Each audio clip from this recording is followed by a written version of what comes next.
É com prazer que nós vamos dar continuidade aos encontros urbanos deste ano, tendo a honra com a presença do Dr. Francisco da Costa, cujo currículo foi lido pela nossa mestre de cerimônia. Cumprimento aqui Marcelo Dourado, que vem tocando os trilhos no DF, que é muito bom, o nosso metrô, e a Mônica Veloso, que é a nossa técnica da área de mobilidade urbana aqui no Distrito Federal. Bem, não é preciso dizer a importância da temática de hoje, não só pelo ilustre conferencista, mas como a necessidade que o Brasil tem de retomar a ferrovia. Dizia eu há pouco a ele que, no tempo que na Universidade Federal de Santa Maria eu dava geografia dos transportes, a ferrovia brasileira tinha algo como 48 mil quilômetros. Hoje tem menos do que 15 mil quilômetros, se tanto. Então, quer dizer, para um país continental, é desnecessário dizer que temos que tomar o lugar que devemos ter com ferrovias importantes, sobretudo para transporte, não só de passageiros nas grandes metrópoles, como também as cargas, que no sul, por exemplo, estive agora em fevereiro, são todas transportadas por enormes jamantas, às vezes o que chamam de trenzinho, não é? Que é um conjugado que acaba com asfalto e dá, digamos, um custo muito alto de transporte. Então, para não me alongar muito, eu só chamei a atenção da importância da temática, eu quero passar a palavra de imediato ao Dr. Francisco da Costa. Pode... Quer falar primeiro? Bom, houve uma alteração aqui, o debatedor fala antes, porque ele tem um compromisso da Secretaria de Planejamento. Então, com a palavra, o doutor Marcelo Dourado. Já peço desculpas aqui, porque, infelizmente, eu fui atropelado por uma agenda que foi marcada agora às 3h15, 3 horas, e é uma agenda importante porque é um financiamento importante para a gente terminar algumas estações. Isso vai ser anunciado provavelmente semana que vem pelo governador, e também, finalmente, a expansão do nosso sistema, né? Eu queria, antes de mais nada, agradecer o convite que me foi feito pela Codeplan, a professora Mônica Veloso, que eu já conheço de outros momentos importantes dessa cidade. Professor Aldo, que dispensa apresentações, sou admirador e fã de muitos anos, com a visão muito clara do Brasil como um todo e da Brasília enquanto região metropolitana. E o Francisco, do governo federal, do DENIT, né, que eu já tive contato com o DENIT quando, em 2011, fui convidado pelo governo federal para a recriação da SUDECO, né? Então, nós recriamos a SUDECO. Eu fui o primeiro presidente superintendente da SUDECO depois de muitos anos, e uma das pautas era justamente a questão do modal ferroviário na região, no desenvolvimento da região centro-oeste, né? E foi o que a gente tentou fazer, né? Eu licitei, quando presidente, os 2 trechos, o Brasília-Lusiânia, que é uma ferrovia que está em boas condições para transporte de passageiros, que é esse entorno sul que tem quase 1 milhão de pessoas que se dirigem a Brasília no movimento pendular, na área metropolitana que o professor Aldo defende, e que o transporte para cá, que é feito em ônibus de péssima qualidade e que se demora praticamente 2 horas de Valparaíso ou de Lusiana para chegar no plano piloto, e você tem uma linha férrea que poderia fazer isso em 40 minutos, ou muito menos, ou em 30 minutos, através de um VLT ou um trem metropolitano, que até hoje o governo federal não faz. Essa é uma boa pergunta para ser respondida, porque o BRT que foi feito, essa adaptação dessa linha ferroviária custaria 3 vezes menos do que esse BRT, que atende um trecho muito menor, mas essa é uma outra história, né? Essa questão ferroviária que o professor Aldo colocou muito bem, os números são impressionantes. O Brasil é o único país continental do planeta que não tem uma malha regional ferroviária. É uma luta que há mais de 10 anos eu levo, que é a implantação de uma rede de trens regionais no Brasil. E a gente listou Brasília-Lusiânia e listou Brasília-Goiânia também, que não tem nada a ver com o Expresso Piqui, é um trem de média velocidade que está nas mãos da NTT, para a NTT, sei lá, fazer uma PPP, uma concessão, uma outorga, uma PPI, sei lá o que é, mas tem que sair esse trem. Vocês imaginam um trem regional ligando Brasília a Rio de Janeiro, por exemplo, de média velocidade? Você terminaria o expediente na sexta-feira, pegaria esse trem com um carro-restaurante, tomaria uma boa cerveja, um bom vinho, em 5, 6 horas estaria no Rio de Janeiro, na Lapra, para dançar um samba de gafieira, e no sábado de manhã pegar uma praia. Qual é o problema? No mundo todo é assim, mas no Brasil não é assim. Então, como o professor disse, você tem um encolhimento da malha ferroviária de 50 anos para cá, de exatos 51 mil quilômetros para menos de 27. Se você pegar a malha também de carga. Eu, há 4 meses atrás, eu estava no Japão, fui convidado pelo governo japonês para fazer um curso e conhecer o sistema ferroviário japonês. Somente na cidade de Tóquio, você tem mais trilhos do que todo o sistema metro ferroviário brasileiro em todas as cidades brasileiras. Isso mostra o momento de pré-colapso que nós estamos vivendo nas médias e grandes cidades. Eu estou falando aqui do transporte urbano e semi-urbano e da mobilidade. Essa cidade que nós tanto amamos, chamada Brasília, capital da esperança, né, a capital de todos os brasileiros, o PDTU, que é de 2010, tem a certidão de óbito de Brasília. Que vocês sabem, o PTDU diz o seguinte: se até 2020, gente, só faltam 3 anos, se até 2020 se não tiver expansão dos trilhos no Distrito Federal, 86% das vias do Distrito Federal estarão com a sua capacidade de carga acima de 100%. Trocando em miúdos, sabe o que isso quer dizer? Engarrafamento. Você que mora numa superquadra, num condomínio, num edifício, onde quer que seja, você vai tentar sair da sua superquadra ou da sua garagem e não vai conseguir. Porque a cidade vai ter mais de 2 milhões de veículos. E 2 veículos não ocupam o mesmo espaço, o mesmo lugar no mesmo espaço. Não tem jeito. Tá? Eu estou com esse discurso há muito tempo, muita gente fala, pô, lá vem o Marcelo de novo com a mesma coisa dos trilhos. É porque, infelizmente, o Brasil está na contramão dos trilhos e da história do planeta. Todos os grandes países do mundo têm no modal ferroviário o modal preferencial para o transporte em função da sua grande capacidade. É assim na Europa, é assim na Ásia, é assim no país do automóvel, que é nos Estados Unidos. Mesmo nos Estados Unidos você tem grandes ligações ferroviárias, mas no Brasil não, no Brasil é o contrário. Enquanto um carro, em média, na nossa cidade, leva 1,8, não leva nem 2 pessoas, é 1,8 pessoas que são transportadas por cada veículo. Você tem o ônibus que leva... Vamos colocar aí 60 pessoas, estilo lata de sardinha, 60 pessoas. Você tem esse famigerado BRT que leva 130, 140 no máximo. E o metrô de Brasília, que é um metrô pequeno, porque o engenheiro que fez o metrô, ele fez as plataformas só cabem 4 carros ou vagões. Eu fico até brincando, dizendo que o mesmo engenheiro que projetou as estações do metrô deve ter sido o mesmo que fez a Ponte Costa e Silva, aquela que só tem um rolamento para ir e outro para voltar.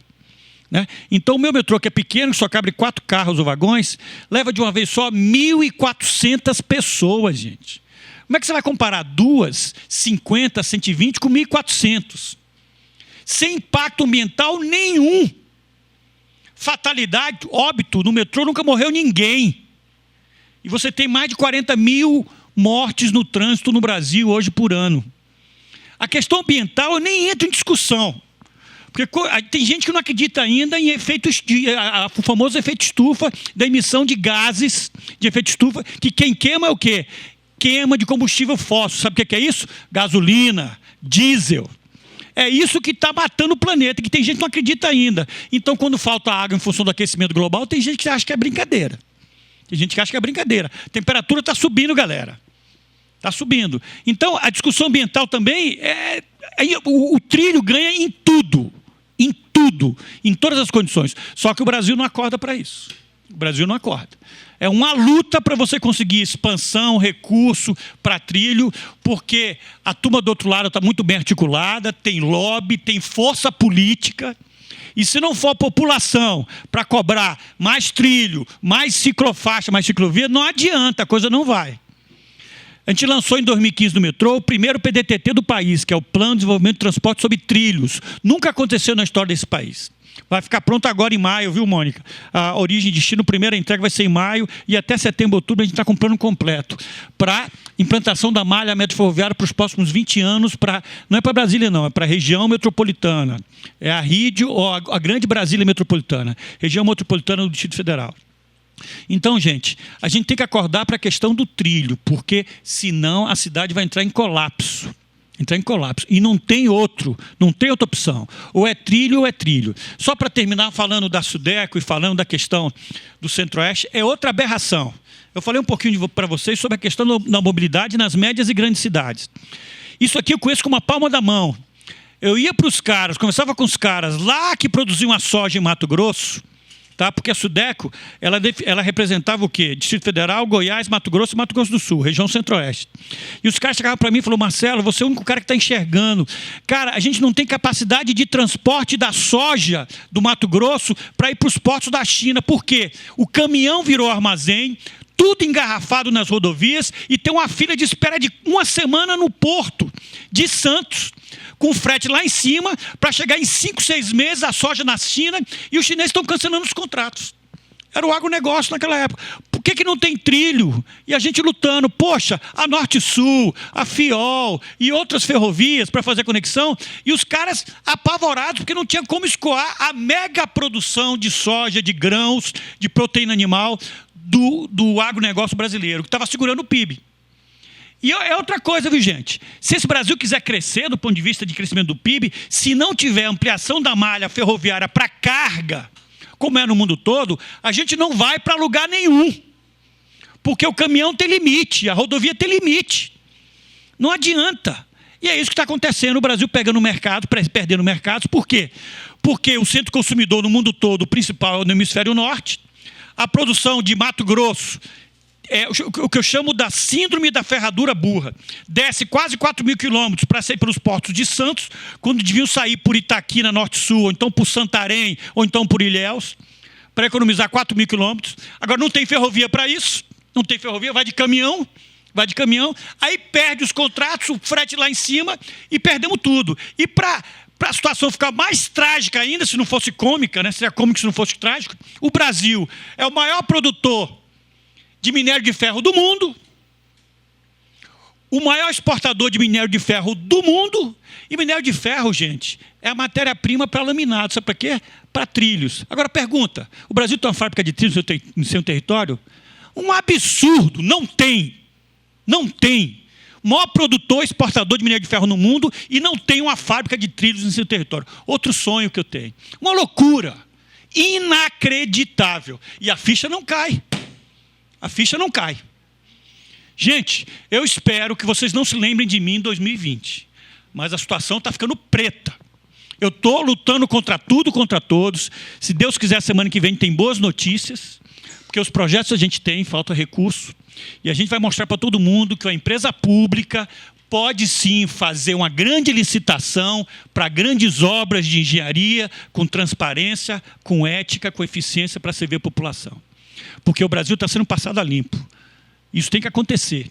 E é o que eu falo. A questão da honestidade, não tem honestidade seletiva não, hein, gente. Ou você é ou não é. É igual gravidez. Ou é ou não é. Ou você é honesto, ético e transparente com as pequenas, médias e grandes coisas, ou não é.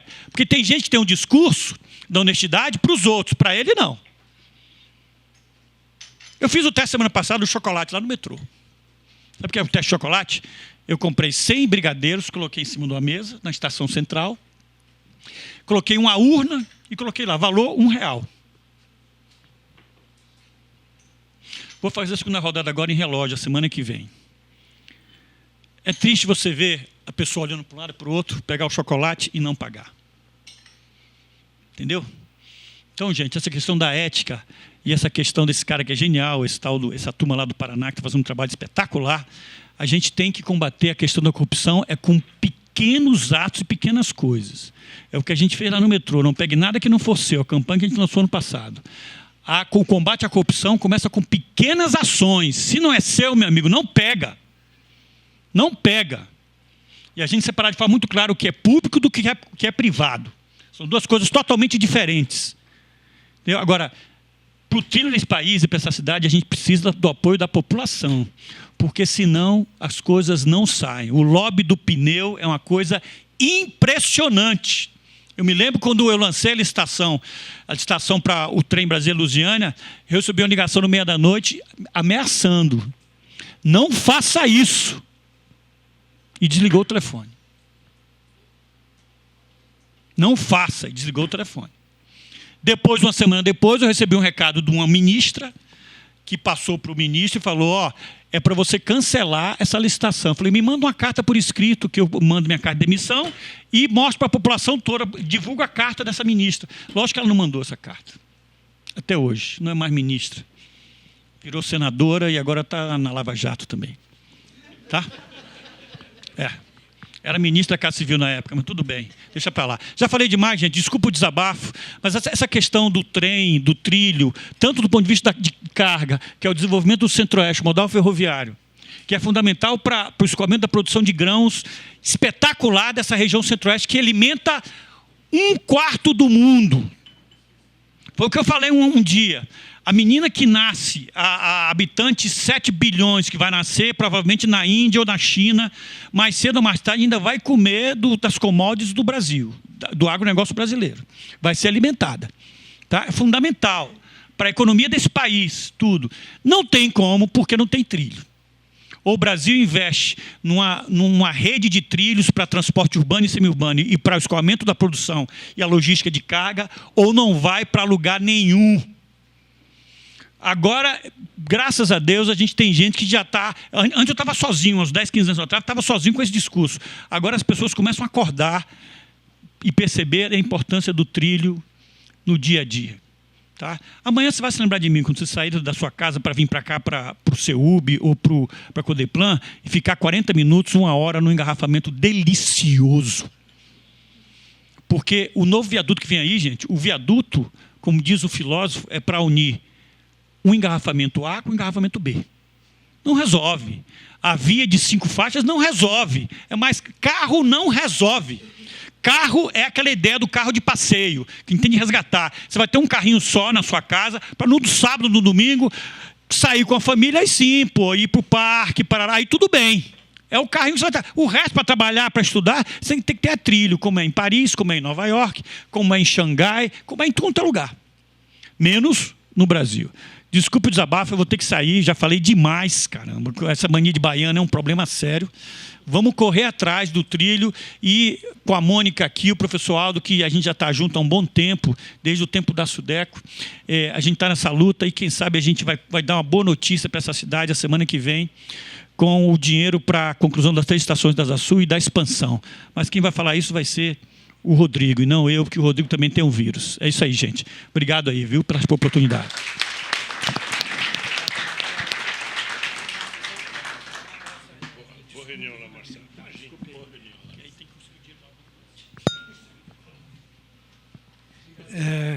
Obrigado, Marcelo, pela contribuição e pelo entusiasmo. Espero encontrá-lo aqui em outro momento. Em ato contínuo, eu passo a palavra ao Dr. Francisco da Costa, que vai fazer a conferência da tarde. Ok, boa tarde a todos, então. Por favor, né, para assistir. Eu não sei se dá para enxergar bem, se prefere que apague a luz, aí a gente dorme depois do almoço, né? Bom, eu queria, em primeiro lugar, agradecer o convite da Codeplan. Fiquei muito honrado com esse convite, eu devo isso à generosidade do Auri, do Picanço, que me indicaram para a Mônica e para o Aldo, mas estou muito feliz de estar aqui. O Marcelo já saiu, mas eu sou engenheiro ferroviário, eu entrei na FEPAS em 1986, metade do auditório não era nem nascido nessa época aí, né? Então, mas a gente está vendo um tempo novo, eu acho que eu vou tentar mostrar aqui como é que as coisas estão caminhando. Eu acho que nós podemos ter esperança, sim, com relação ao modal ferroviário, né? Como é que eu... Liga para onde? Não funciona. Tá bom.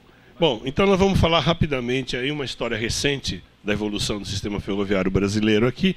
Vamos falar um pouquinho das concessões, onde começou essa, vamos dizer, essa nova etapa das ferrovias no Brasil, do PNLT, Plano Nacional de Logística e Transportes, o PAC, o Programa de Aceleração do Crescimento, o PIL, Programa de Investimento em Logística, e o atual Programa de Prioridades de Parcerias, que é o programa atual desse governo, que está considerando projetos mais pé no chão, como eles dizem, projetos que qualificam realmente para serem implantados. E vamos dar um apanhado sobre o Brasília-Goiânia, que o Marcelo já falou, e o Brasília-Lusiânia também, como é que está o estado atual. Eu, atualmente, sou gerente da Valec. A Valec não tem ingerência nessas questões de trem de passageiros Brasília-Goiânia, tá? Isso é mais com a NTT. Mas, de qualquer forma, eu entrei em contato com os amigos da NTT, tem algumas informações, vou passar para vocês, e é um assunto que, graças a Deus, está caminhando. Ele não tá parado, não é uma sensação de que pena não dá certo, não. Acho que está parado. Bom, a reforma da ferrovia, ela ocorreu num contexto de reforma do Estado brasileiro na década de 90. Então, entre 96 e 98, as malhas da antiga rede ferroviária federal foram transferidas sob a forma de concessão para a iniciativa privada. Eu trabalhava na malha paulista, que é a herança da ferrovia FEPASA, Ferrovia Paulista Sociedade Anônima, né? Então, houve essa transferência para o setor privado. A gente se esquece, mas na época que foi feita a privatização, a rede ferroviária federal custava R$1 milhão por dia, só para manter do jeito que estava. Não transportava nada, o desempenho era muito baixo, tá? Eu, sendo da FEPASA, que atuava só no estado de São Paulo, eu tinha muito orgulho de provocar os colegas da rede, que dizia que a FEPASA, com 5 mil quilômetros de ferrovia, transportava a mesma coisa que a rede, com 25 mil quilômetros do resto do Brasil. Mas a gente transportava, na verdade, muito pouco. Essas são as concessões existentes. Não é o caso de detalhar todas elas. Essa apresentação está aqui no computador, e quem tiver interesse, ela é pública, quem quiser pegar cópia, espetar o pendrive, copiar, não tem problema nenhum. Mas então, nós temos aqui as principais malhas. O que vocês podem notar é que é praticamente um reflexo da história da construção da ferrovia no Brasil. Ferrovias litorâneas, de pequena extensão, que transportavam os produtos da época do Brasil em desenvolvimento, o Brasil do início do século, para os portos mais próximos. Então você vê que é uma malha que tem praticamente só no litoral, e a única exceção de monta aqui é a Estrada de Ferro de Carajás, que leva o minério de ferro das minas de Carajás, no Pará, para o porto de Itaqui, no Maranhão. Mas é ironia, quer dizer, a zona de produção de grãos é aqui, Matopiba e Centro-Oeste, e não tem ferrovia. O Marcelo falou, não tem ferrovia para atender isso. Mas essas são as concessões que foram transferidas para o setor privado. As concessões foram boas, acho bom deixar isso claro. Quer dizer, o resultado de ter concedido, além do governo se liberar de gastar R$1 milhão por dia, foi um aumento significativo do transporte, aí 100% a mais de transporte em toneladas transportadas por ferrovia no Brasil. Então, não é um quadro de que a ferrovia vem decrescendo, não é verdade. Quer dizer, nos últimos 20 anos, aí, praticamente dobrou o transporte de cargas por ferrovia, aumentou a produtividade, que é tonelada quilômetro útil, a ferrovia transportando 1 tonelada por quilômetro, então, também aumentou aí 142%. As concessionárias aplicaram da ordem de R$50 bilhões nesse período de 20 anos. E eu acho importante também que houve um acréscimo significativo do material rodante, quer dizer, das locomotivas e dos vagões. E isso também é importante porque revitalizou a indústria ferroviária brasileira. Eu lembro, eu estava no Ministério do Transportes na época, e teve um ano em que a gente produziu 200 vagões e não produziu nenhuma locomotiva. E hoje a produção é de centenas de locomotivas e milhares de vagões, que era a produção que o Brasil tinha anteriormente, né? Então, isso foi muito importante também em termos de revitalização da indústria. E outro fato bastante importante é que as ferrovias brasileiras tiveram uma brutal redução de acidentes, redução de 80% dos acidentes, que são as metas dos contratos de concessão. Os contratos de concessão da época são muito simples, eles apresentam praticamente duas metas. Uma meta de produção de transporte e uma meta de redução de acidentes. Então, isso foi cumprido, existem alguns detalhes, um ou outro segmento que não, existem. Claro que o contrato podia ser melhor, a NTT tem trabalhado intensamente no sentido de baixar novas normas, regulamentos, no sentido de ter uma produtividade melhor, de a produtividade não ser pela malha toda, mas por trechos específicos, tudo bem. Mas houve grandes avanços, sem dúvida. Mas mesmo assim, apesar desses avanços, alguns problemas básicos permanecem. Primeiro, a falta de cobertura da ferrovia. Quer dizer, a ferrovia está toda no litoral e a produção está no centro-oeste. Então, é uma falta de cobertura, falta de extensão, construção de linhas férreas para atender essa necessidade de escoamento da produção. O que acontece? Grande parte da produção ferroviária nacional hoje é transporte de minério de ferro, pela estrada de ferro Carajás e pela estrada de ferro Vitória-Minas. Então, nós temos poucos produtos e poucas rotas. Há uma concentração de transportes em poucos produtos e poucas rotas. E a concessão foi feita dentro do modelo chamado modelo vertical, ou seja, o concessionário ele é responsável pela infraestrutura ferroviária e pela operação do transporte. Ele que opera os trens, ele que busca a carga, comercializa a carga. Então essa foi uma constatação que, apesar dos avanços que certamente ocorreram com a concessão, o Brasil ainda enfrenta problemas. Até porque na concessão não estava previsto ampliação de linhas, construção de novas linhas em direção ao centro-oeste, nada disso.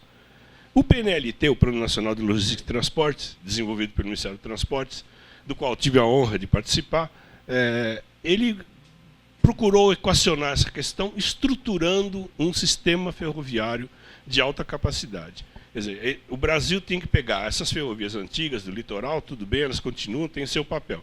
Mas nós vamos estruturar um sistema ferroviário de alta capacidade, que é basicamente uma espinha dorsal, que é a Norte-Sul, saindo lá de Belém, chegando até a conexão com a Malha Paulista, no estado de São Paulo, e ligações leste-oeste, que ligam o quê? A zona de produção, que é o centro-oeste, as zonas de consumo e aos portos exportadores, os portos marítimos do litoral do Brasil.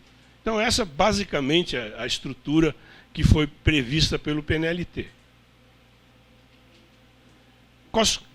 Dessa proposição, o que aconteceu? Algumas propostas do governo anterior, que são os famosos Programas de Aceleração do Crescimento, o PAC, e o Programa de Investimento em Logística, o PIL. Basicamente, estavam querendo resgatar o papel da ferrovia como alternativa logística para o transporte de cargas, uma alternativa de grande capacidade.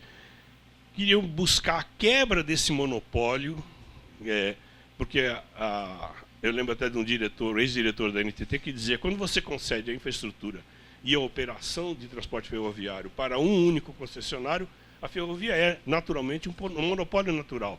Você, na verdade, está concedendo o mercado. Ele é dono daquele mercado. E ele, se não estiver interessado em atender aquele mercado, ele não atende aquele mercado. Então, havia uma tentativa de quebrar o monopólio, de reduzir as tarifas. Tá? E houve uma proposta muito arrojada de abandonar o modelo horizontal, o modelo vertical, ou seja, o modelo em que o concessionário é dono de tudo, e partir para o que se chama de modelo horizontal, que é um modelo, em princípio, disseminado na Europa. Na Europa, existe um concessionário da infraestrutura ferroviária e os trens circulam pela infraestrutura ferroviária pagando uma taxa pela utilização. É como se o trem pagasse um pedágio para andar naquele trilho. Né? Esse é o modelo europeu. O governo brasileiro, na época, decidiu que ia implantar o modelo horizontal no Brasil, mas isso gerou uma certa insegurança nos investidores privados. Então, em função disso, se optou por dar condições de financiamento para esse concessionário de infraestrutura, condições de financiamento muito favoráveis, uma garantia de pagamento de capacidade por parte da Valec, a empresa onde eu trabalho hoje. Quer dizer o seguinte, o concessionário iria ganhar o direito de construir uma ferrovia, por exemplo, até o Centro-Oeste, e ele venderia a capacidade que ele estava construindo para a Valec. E a Valec revenderia para os operadores, ou seja, o pedágio ia pagar para a Valec, na verdade. Né? E, por último, também uma certa garantia de que haveria uma antecipação de recursos durante a construção, porque você demora 3, 4, 5 anos para construir uma ferrovia e, nesse período todo, o concessionário não teria nenhuma receita. Então, haveria uma antecipação de receitas.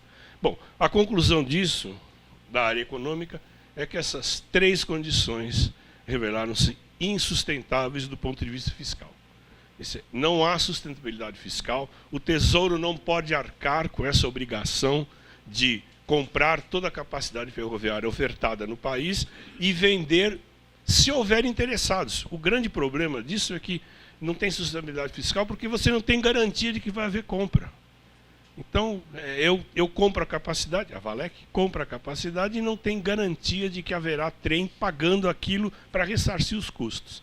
Então, essa ideia foi abandonada, essa ideia foi objeto de um decreto revogando a opção de modelo horizontal e voltamos ao modelo vertical.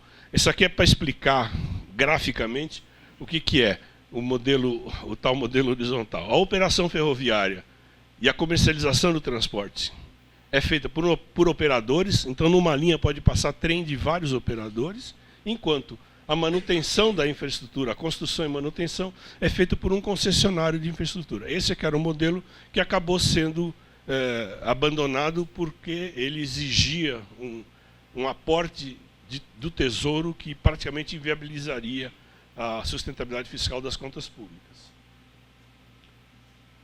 Para vocês terem uma ideia da dimensão que era isso, porque quando eu falo teoricamente, tudo bem, mas estou falando de quantas ferrovias. Esse daqui é o mapa detalhamento das ferrovias do PAC. Você veja que tinha muito voluntarismo, para usar essa expressão, muita vontade de fazer, mas pouco realismo.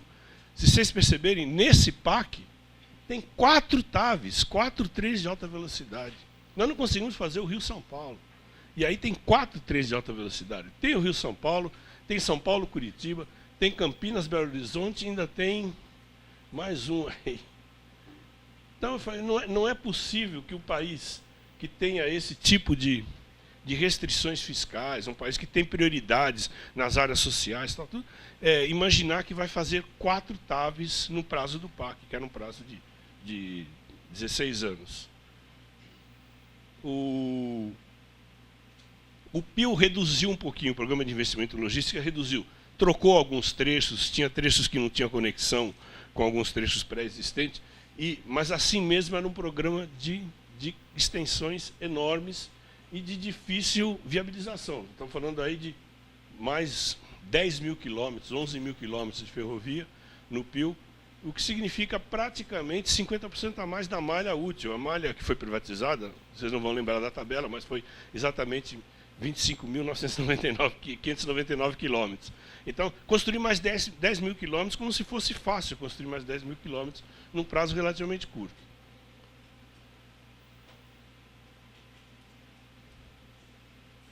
Bom, então, veio agora o PPI. PPI, Programa de Parcerias de Investimento, ele foi criado por lei, e ele tem o objetivo básico de fortalecer acordos de parceria com o setor privado e transferir a obrigatoriedade do investimento para o setor privado. Foram selecionados 25 projetos de infraestrutura, desses 25 projetos, 11 são do setor de transporte. E são 4 aeroportos, 2 terminais portuários, 2 rodovias e 3 ferrovias. Esses investimentos estão orçados, esses investimentos de transporte, estão orçados em 36 bilhões de reais.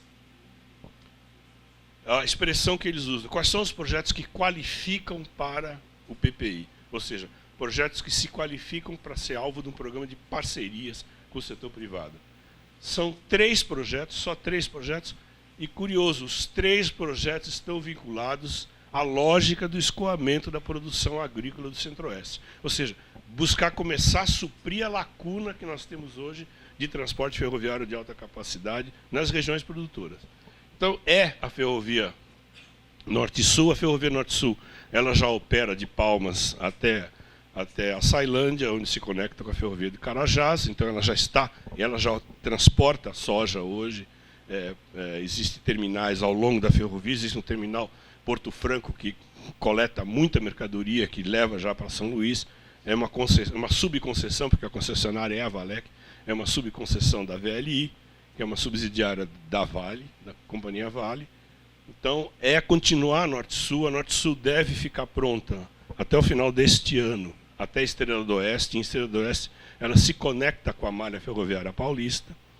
Então, a previsão é de que, concluídas essas obras, o setor privado pode entrar para operar, manter a infraestrutura, operar dentro do modelo vertical, mas se prevendo uma ferramenta que se chama direito de passagem ou tráfego mútuo. Ou seja, se prevendo que o trem de uma malha pode entrar na outra. Ou seja, o trem da Norte-Sul pode chegar até São Paulo e ir até o Porto de Santos. Não precisa trocar de trem nesse caso. E vice-versa, o trem de São Paulo pode entrar na Norte-Sul e buscar carga no Centro-Oeste. Então, a ferrovia importante é a tal espinha dorsal do sistema ferroviário brasileiro. A Ferrogrão é uma proposta exclusiva do setor privado, é uma ligação entre Sinop, no Centro-Oeste, e Santarém, na verdade, Miritituba, que é um pouco antes de Santarém, porque em Miritituba a carga vai ser transportada por barcaças até Santarém. Então, é um projeto que se qualifica porque ele fica de pé sozinho, ou seja, o governo não precisa construir. Quer dizer, o setor privado pode construir e operar, porque só a redução de frete vai dar a economicidade que eles precisam para remunerar o seu capital investido na Ferrogrão. E terceiro, é um trecho da FIOL. FIOL é a Ferrovia Leste-Oeste no estado da Bahia, antigamente chamava Bahia Oeste, essa ferrovia.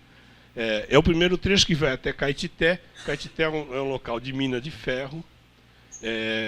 O mercado internacional do minério de ferro é muito curioso, porque Caetité fica viável quando o preço do minério passa de R$ 75, depois ele fica inviável quando cai, depois ele fica viável novamente e tal, tudo. Mas, em todo caso, é um minério que tem uma característica de pureza que ele só é viável se o preço do minério de ferro se recuperar. Mas, então, é esse trecho da FIOL, e a FIOL a Valec já tem projeto, já tem estudos de viabilidade, já tem projeto básico de continuação da FIOL até ela se conectar com a Norte-Sul. Então fica uma linha Norte-Sul, uma linha Leste-Oeste da FIOL que vai para o porto próximo de Ilhéus, que não é o porto de Ilhéus, mas é próximo de Ilhéus. Esses 3 projetos custam 14 bilhões de reais. A ideia é de que editais e leilões sejam publicados agora, no segundo semestre deste ano. E, como eu disse, o modelo será um modelo vertical. Não haverá aquele ônus adicional do Tesouro de garantir compra de capacidade. É um modelo vertical. Ou seja, o risco de demanda é do concessionário. Se ele quer fazer, ele assume o risco de demanda também. Porque no outro modelo não tinha risco de demanda nenhum. Era um modelo um pouco irrealista mesmo. Então, esses 3 projetos são os projetos que estão qualificados dentro do PPI. Deixa eu ver meu tempo aqui, porque temos um tempinho de debate, não é isso? Muito bem. Além desses 3 projetos, o PPI está discutindo, estão acontecendo audiências públicas, várias discussões, muitas pessoas a favor, muitas pessoas contra. Ele está discutindo a prorrogação antecipada dos contratos de concessão vigentes. Essa prorrogação implica em alterações do modelo contratual, implica na obrigação de execução de investimentos pelas concessionárias. Veja, as concessões foram feitas na época entre 96 e 97 por 30 anos. Então, nós estamos completando 20 anos de concessões. A lógica dessa prorrogação antecipada é a seguinte: por que eu tenho que esperar 10 anos para fazer investimentos? Se eu posso, prorrogando o contrato de concessão, fazer com que esses investimentos sejam antecipados. E por que a concessionária não vai fazer o investimento agora? Porque em 10 anos ela não amortiza esse investimento. Então tem uma lógica econômica por trás desse processo de antecipação da prorrogação. Nós estamos falando de antecipação da prorrogação. A prorrogação é permitida por lei, está prevista nos contratos. Pode chegar daqui a 10 anos e prorrogar o contrato também. Mas o que o governo está pretendendo é ganhar esses 10 anos que faltam para o término da concessão e já antecipar os investimentos. As malhas escolhidas é Carajás, Vitória Minas, MRS, a malha paulista da LL, a minha FEPASA, e a FCA. São 12 mil quilômetros de ferrovias com investimentos de 25 bilhões. Vocês vejam que os concessionários, nos 20 anos, em todas as malhas, investiram 50 bilhões. agora eles estão se comprometendo a investir 25 bilhões nos próximos 5 anos. E esses investimentos são investimentos de aumento de capacidade, são investimentos de solução de conflitos com a cidade, eliminação de travessias em nível nas cidades. Então, melhorias de sinalização, ou seja, o que a NTT está fazendo é verificando malha por malha quais são os pontos que precisam ser objeto de um investimento e colocando isso como uma obrigação contratual. As audiências públicas desse processo estão em andamento, são audiências públicas bastante interessantes, porque os argumentos pró e contra são muito interessantes, são muito válidos, isso está numa discussão bastante interessante, e tudo andando bem, se prevê que pode-se assinar a prorrogação da concessão agora, no segundo semestre de 2017, primeiro semestre de 2018, o que permitirá que esses investimentos que são necessários possam ser feitos antecipadamente. Então, é isso basicamente o que está acontecendo.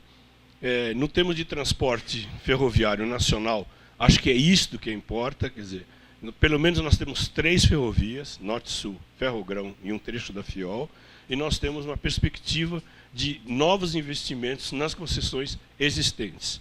Então, isso permite, com bases mais realistas, que o transporte ferroviário vai continuar crescendo, continuar ocupando sua parcela de mercado e dando vazão a essa necessidade de transporte que o Brasil tem.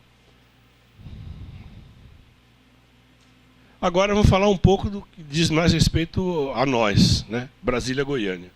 Então, o Brasília-Goiânia foi objeto de um estudo de viabilidade técnica, econômica e ambiental, que foi concluído em 2015. Eu vou apresentar algumas informações que são extraídas desse estudo. Esse estudo foi feito por um consórcio liderado pela Logit, uma empresa de São Paulo de planejamento e modelagem de demanda de transportes.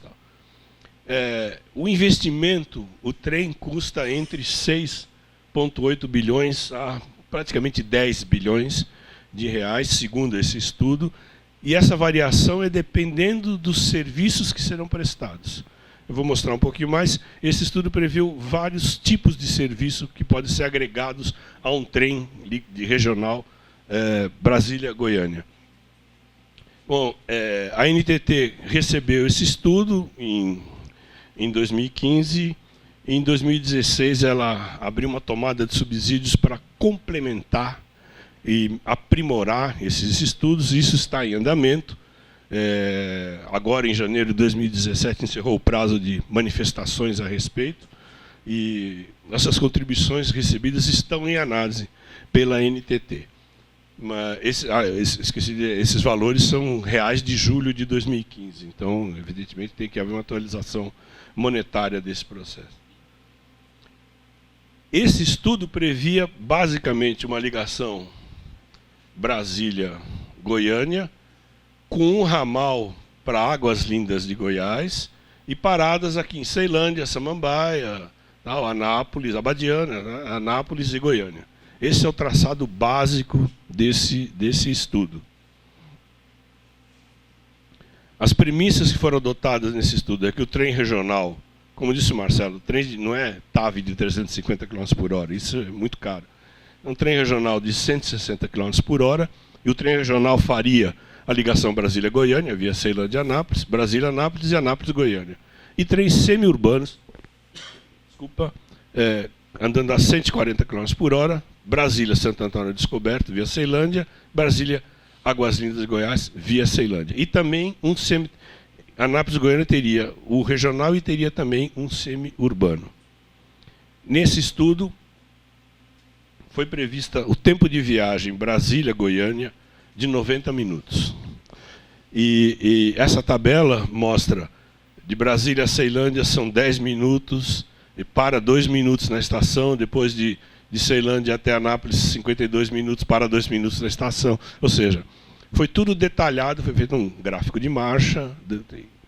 Nós teríamos, então, um trem regional de 90 minutos entre Brasília e Goiânia, teríamos um semi-urbano com 25 minutos até Anápolis, teríamos um semi-urbano até Águas Lindas de Goiás com 23 minutos e outro até Santo Antônio Descoberto com 27 minutos. Essas são as considerações desse estudo de viabilidade de 2015. Ele foi feita uma demanda, uma estimativa de demanda semanal, acho mais significativo passageiros por hora. É interessante notar que o trecho para Águas Lindas é, em 2050, 14 mil passageiros por hora, praticamente 10 vezes o volume entre Brasília e Goiânia. Brasília e Goiânia, dia útil, é 1.400 passageiros. Fim de semana, 2.600 passageiros. Demanda na hora crítica, na hora de pico. Então, e isso é que é importante a demanda, porque a demanda multiplicada pelo valor da tarifa é que dá a receita do negócio que se pode montar ou não uma viabilidade do processo. Aqui aquela questão de por que os investimentos variam. Se fizer só o trem Brasília-Goiânia, ele custaria 6,8 bilhões. Se você adicionar o serviço suburbano, custa mais 1 bilhão. Então a soma dos dois já vai para 7,8. E houve uma investigação se você colocasse uma linha de carga. A linha de carga custa caríssimo, custa 2 bilhões e não tem um retorno, porque ela teria que ser independente. Você não pode botar um trem de carga na linha de 160 km por hora. Então, teria que ser um serviço muito caro. E aí então, até o texto fala assim, você veja como cai o valor presente, cai brutalmente o valor presente do investimento. Isso fica... o cálculo fiscal fica insustentável. Você não consegue viabilizar com esse delta carga aqui. Bom, então, é interessante essa análise que foi feita, porque existe uma expectativa de que vai ter muito transporte de carga. Na verdade, Brasília-Goiânia é transporte de passageiros mesmo, né? A demanda é desse nível, né? Aqui é só a curiosidade, o projeto previa aqui a rodoferroviária, então as estações aqui, as plataformas, onde sairia o trem regional para Goiânia, o trem de Águas Lindas, o trem de Santo Antônio Descoberto, as estações todas já projetadas. Para ficar mais bonitinho, essa aqui seria a perspectiva da estação.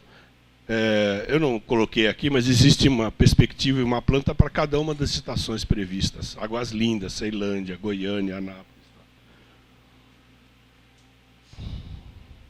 Bom, esse estudo, então, foi feito em 2015, foi aberta a tomada de decisão, e alguns passos aconteceram agora, mais recentemente, o que também dão um certo ânimo de que as coisas estão caminhando. Quer dizer, em março, houve uma reunião na Presidência da República, e com a presença da Secretaria-Geral, que é quem coordena o programa de prioridade de parcerias de investimento, né, e com a presença do governador de Goiás. E nessa reunião foi designado o governador de Goiás como coordenador desse projeto Brasília-Goiânia. E ele indicou o Bernardo Figueiredo, que foi ex-diretor-geral da NTT, ex-presidente da EPR, um especialista ferroviário, para ser o interlocutor técnico desse processo. E o Bernardo já começou a rever o EVTEA anterior, incluindo a análise das contribuições recebidas em janeiro, e já tem algumas modificações. Então, algumas das modificações que eu consegui descobrir até agora, evidentemente, até brinquei com o Marcelo, acho que o Marcelo Dourado tem condição de pegar mais informações a respeito do que eu mesmo. Mas o que tem? O tempo de viagem cairia para 70 minutos, porque ele estava eliminando, na verdade, a parada em Ceilândia, certo? Então, ele muda um pouquinho o traçado. A passagem é R$100, a passagem no estudo original era 60, então passou para R$100, e as estações são Brasília, Samambaia, Alexiana, Abadiana, Anápolis e Goiânia. O custo é 9,5 bilhões, não tem o serviço semiurbano, só tem o serviço regional, um expresso e um parador, mas o serviço é só o regional. Montaram uma equação financeira que eu não sei se vai se sustentar, e de que a iniciativa privada entraria com 7,5 bilhões de reais e os governos do Goiás, do Distrito Federal e da União com 2 bilhões. Isso seria modelado como uma PPP, uma parceria público-privada, que permite, na verdade, que o governo aporte garantias para o processo. Porque o grande risco do investidor privado pegar uma coisa é a garantia de receita, na verdade, é a garantia de demanda. Normalmente, numa concessão, o risco de demanda é do concessionário, de quem pega. o que está, inclusive, afetando as concessões rodoviárias. Não tem nada a ver com o nosso assunto, mas as concessões rodoviárias, com a crise econômica, o volume de tráfego não cresce, a arrecadação caiu muito. Então, isso é um problema e não há possibilidade de reequilíbrio econômico-financeiro, porque o risco de demanda é do concessionário. Mas sendo o PPP, a primeira palavra é parceria, ou seja, não é o governo contratando o setor privado para fazer, é uma parceria, nós somos sócios. Então, todos estão interessados no sucesso do empreendimento. Então, quem sabe dessa forma você consiga viabilizar. A ideia de que seria uma concessão de 33 anos, porque seriam 3 anos de construção e 30 anos de operação. Então, ou seja, há um interesse dos governos, acho que é evidente, há o interesse do governo federal, há o interesse do governo de Goiás, há o interesse do Distrito Federal na construção do trem. Existe agora um interlocutor técnico para discutir, existe um coordenador político para discutir o assunto, porque esse assunto também fica meio sem pai, sem quem cuida do trem, né? Então essas coisas estão caminhando, vamos ver quais são os próximos passos nesse sentido. Evidentemente que eles estão se articulando no sentido de buscar investidores estrangeiros e tal, tudo, para lançar essa PPP e, quem sabe, termos o trem. Eu queria só dizer que essas análises aqui que foram feitas posteriormente e o próprio estudo de viabilidade fizeram considerações bastante conservadoras com relação à demanda. Um dos naturais defeitos dos estudos de viabilidade é você superestimar a demanda para superestimar a receita e você subestimar o custo, porque assim simplesmente fica sempre viável. Eles foram bastante conservadores, considerando que vai captar 50% dos passageiros de ônibus, vai captar 80% dos passageiros de automóvel quando tem um ocupante. Mas se tiver 2 ocupantes, capta só 20%. Porque 2 ocupantes é mais barato pagar de carro, ir de carro, do que pagar 2 passagens do trem. Então eles foram bastante conservadores. E, cara, capta 100% do transporte aéreo, lógico. Você não vai pegar o avião para ir até Goiânia, você vai de trem em menos tempo do que você tem que chegar 1 hora de antecedência, fazer check-in, etc. Então, vamos ver se isso... Mas, ou seja, as coisas estão caminhando, a NTT está analisando as observações e o Bernardo está trabalhando ativamente nesse sentido aí.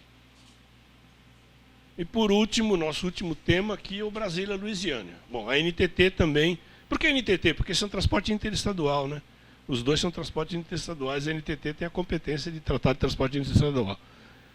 Lançou em 2015 um procedimento de manifestação de interesse, e também em 2015 a NTT divulgou o termo de referência anexo a esse edital de chamamento de procedimento de manifestação de interesse. Eu acho interessante destacar o que está se pensando com relação ao Brasília-Luisiânia. O edital diz: o estudo deverá considerar uma das 3 alternativas. Utilização da ferrovia existente sem alterações do traçado atual. Tem vantagens econômicas nisso, óbvio que tem, e tem desvantagem em termos de captação de mercado, porque o traçado atual não é necessariamente o traçado que vai nas regiões de maior demanda. Segunda alternativa, utilização de parte da infraestrutura e superestrutura ferroviária existente, utilizando alterações e ajuste do traçado atual, no intuito de aumentar a velocidade das composições e reduzir distâncias. Porque o traçado antigo é um traçado realmente antigo, com curvas fechadas, então não vai ser possível botar um trem de 140 por hora nesse traçado, então precisa ser revisto. E a terceira opção é uma nova ferrovia, desconsiderando a ferrovia existente. A ferrovia existente hoje tem um tráfego aí da ordem de 3 ou 4 composições por semana, que passa hoje aí da FCA, que vem até Brasília e volta, e isso continua como trilho de cara, e seria um novo traçado de passageiro. Uma coisa muito importante é que a ferrovia ela não é standalone, não adianta ter a ferrovia muito bonitinha, ela precisa se articular com o sistema local de transportes. Então, o estudo deverá considerar a integração com o serviço local de transportes, no município de entorno e no DF, porque essa discussão é muito grande, assim, a mesma discussão do Brasília-Goiânia. Onde é que termina o trem em Brasília? É mais barato terminar antes de Águas Claras. Eu falei, daí como é que a pessoa chega em Brasília? Como é que chega aqui? Tem que chegar em Brasília, né?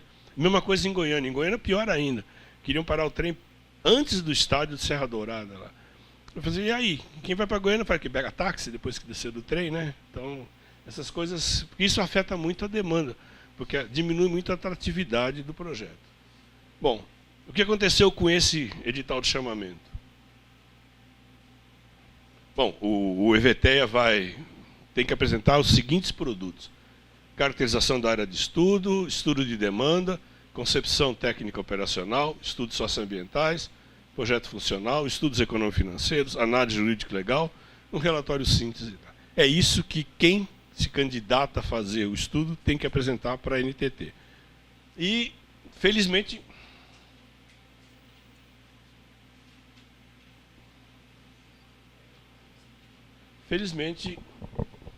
apareceu um grupo interessado que respondeu ao chamamento público.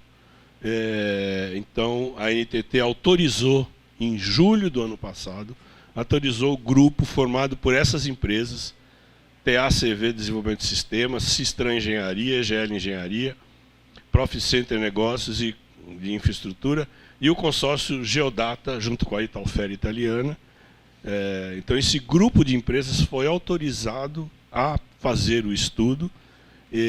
Uma comissão da NTT vai acompanhar os trabalhos, está acompanhando os trabalhos, e vai avaliar o produto entregue, e eles têm um prazo de 240 dias da data da autorização para entregar o resultado. Isso está em andamento. Por enquanto a gente não tem ainda conclusões. Eu liguei lá para os meus amigos para dizer, mas não tem nada, não tem dado de demanda, não tem nada, estimativa de custo ainda não tem. Eles estão estudando, estão trabalhando. Então existe uma possibilidade de termos pelo menos um estudo feito em bases técnicas que apresente demanda, caracterização da área de estudo, caracterização dos custos envolvidos, para fazer uma pré-análise de viabilidade. Porque uma coisa é você declarar a intenção é maravilhosa, mas a gente precisa viabilizar isso de alguma forma a partir de estudos, a partir de dados concretos. Como está acontecendo com o Brasília-Goiânia. Eu lembro de participar de reuniões, eu estava no Ministério do Transporte, em que se falava que Brasília-Goiânia ia demorar menos de 50 minutos, 45 minutos, porque o trem ia andar 350 km por hora. É pouco realista esse tipo de coisa. Eu acho que a gente tem que ser mais realista. O que nós vamos fazer? Na Europa, existem muitas ligações regionais dessa ordem de grandeza, de 200 quilômetros, 300 quilômetros, com trens que andam a 180, 200, e quando chega em área urbana o traçado é pior, ele cai para 120, cai para 80, passou da área urbana, ele sobe de novo para 200. Então, e isso acontece e todo mundo anda do trem, está todo mundo satisfeito. Recentemente saiu uma reportagem comparando a ligação Lisboa-Porto pela ponte aérea, tem uma ponte aérea muito eficiente da TAP Lisboa-Porto, com o trem, que é trem de alto desempenho, que é um pendolino, é um trem que usa a linha antiga, mas ele compensa as deficiências de traçado com o sistema de suspensão, e ganhou o trem, embora o trem lá ande a 200 por hora no máximo. Então, acho que não tem problema a gente pensar que não precisa ser 350, até a gente tem que fazer planejamento com o pé no chão. Então, nós somos assim, Brasília-Goiânia, temos um coordenador técnico, temos um interlocutor, tem um coordenador político, um interlocutor técnico, e Brasília-Luisiana tem um grupo autorizado que está fazendo os estudos. Quando a gente tiver o resultado dos estudos, a gente vai ver se tem algum rasgo de viabilidade para isso ou não. Então, basicamente era isso, tá? Meu e-mail, meu telefone, quem quiser falar comigo, eu estou à disposição. Eu agradeço muito a atenção de todos vocês. Tá bom?